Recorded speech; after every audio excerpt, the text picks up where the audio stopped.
اسلام آباد میں مسجد خدیجۃ الکبریٰ حملے کے خودکش بمبار کی سیکیورٹی اداروں نے شناخت کر لی۔ حکومتی ذرائع کے مطابق خودکش بمبار نے دہشت گردی کی تربیت افغانستان میں حاصل کی۔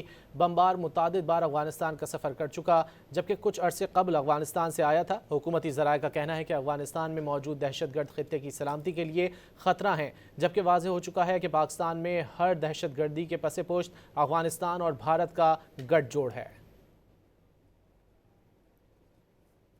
اسلام آباد میں مسجد خدیجۃ الکبریٰ حملے کے خودکش بمبار کی سیکیورٹی اداروں نے شناخت کر لی۔